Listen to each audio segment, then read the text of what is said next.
In this video, we will go through the process of quantification of your image data in the microanalysis toolkit.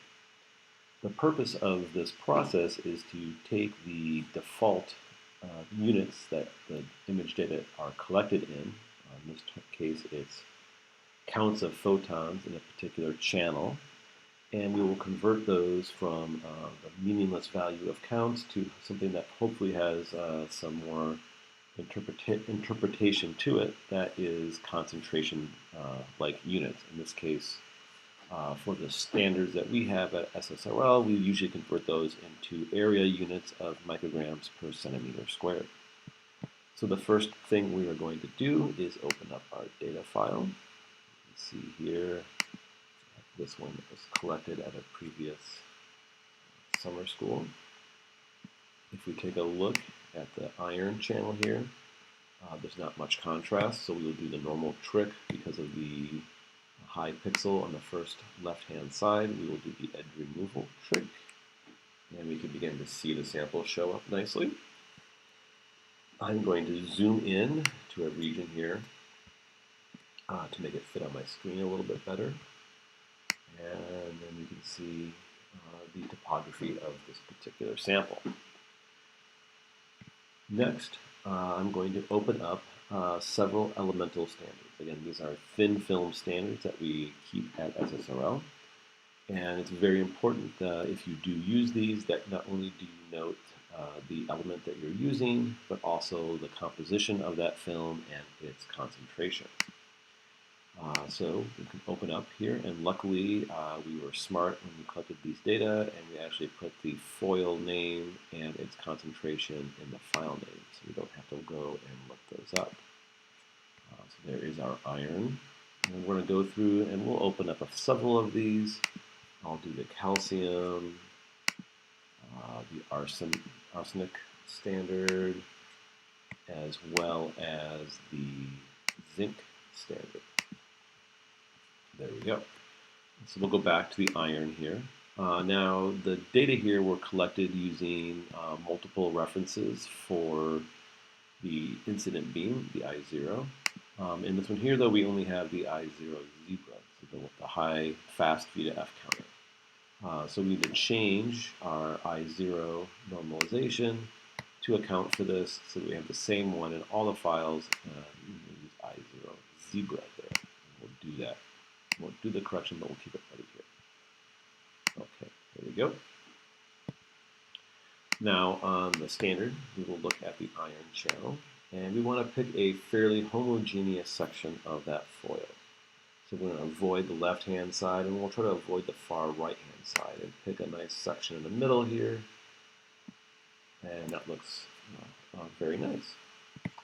We will start by under Analyze, and we'll go to the quantification menu, and we're going to add data to a quant file. The quant file is just a file that will store a lot of the important parameters so that we can, when we go back to our data file, we can use those parameters from the quant file itself rather than trying to write them down and memorize them. And that's what it tells us here, so we will proceed.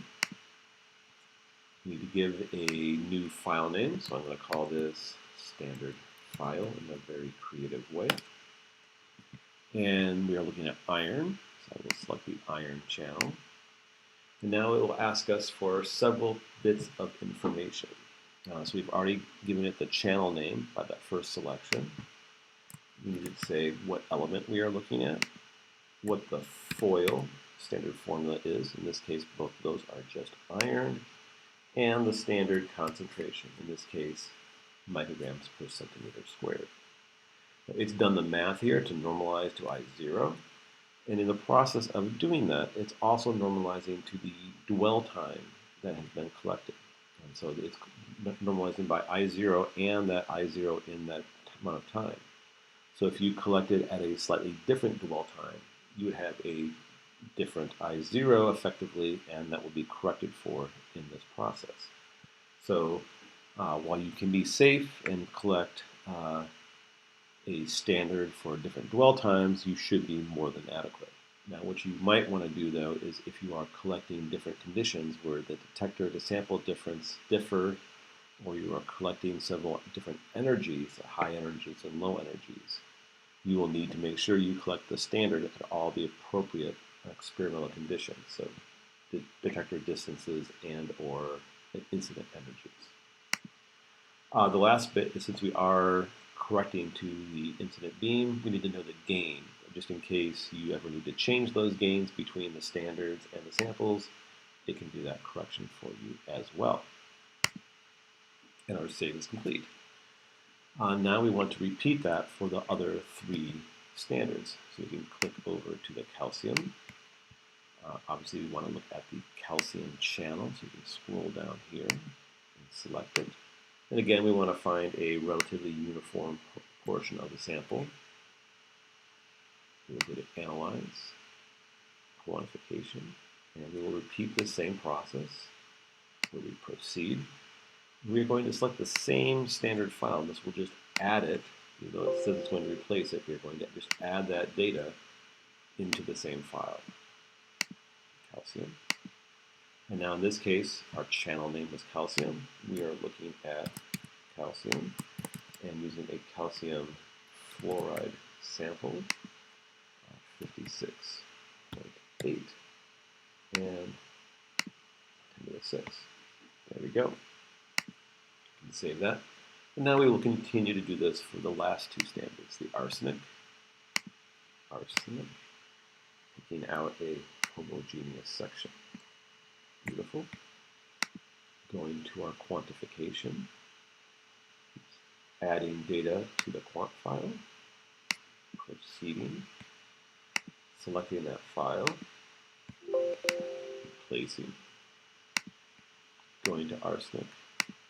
In this case, arsenic is the element. This is a gallium arsenide standard at 47.3. And our 10 to the 6. We have 1 more of these to do now. That will be the zinc telluride. Click there. Click on the zinc channel. And there's some weird spots on this particular sample of the foil, so we'll choose this portion. There we go. And now do the same process. Quantification, add data, proceed, standard file, confirming, zinc. In this case, we have zinc is the element of interest. It is zinc telluride at a concentration of 45.8 and 10 to the 6. There we go. Now, the next part here is now apply this file to our summer school sample. We go back to the iron. And now under Analyze, we will go to the quantification, and now we will actually do the quantitative analysis. Now we will select all the different channels that we want to analyze. Iron, using the control to do a multiple selection, zinc, and calcium. There we go. Now we could enter in all that information that we calculated before, or better yet, we can load these parameters from our standard file. Just done there. It asks you to correlate the channel. So it tries to find channels that we've selected here in terms of the element channel names and channel names that are in the standard files. Usually these should find each other and agree, but if you've done some other processing, you may find that the channel names don't always agree, and you may need to search and help it out a little bit. In this case, we are fine. If you've changed the gain on your sample, you would change it here in this box. In this case, we haven't, so we are all good, and we can click Quantify.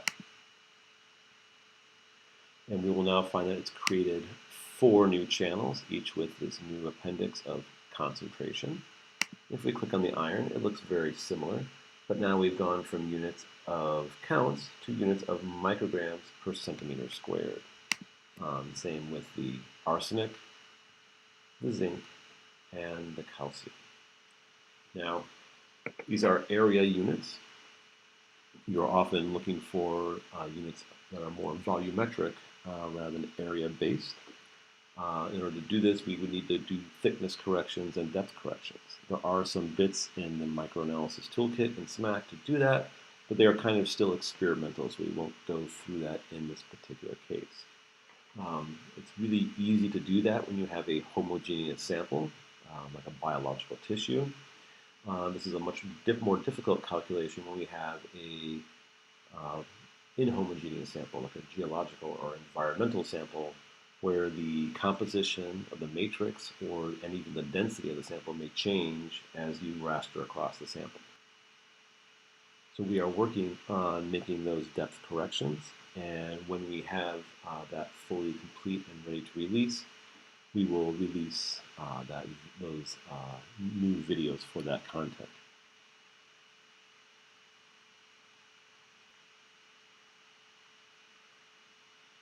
This will be all for the quantification portion of the tutorials here, and I hope you have enjoyed this video.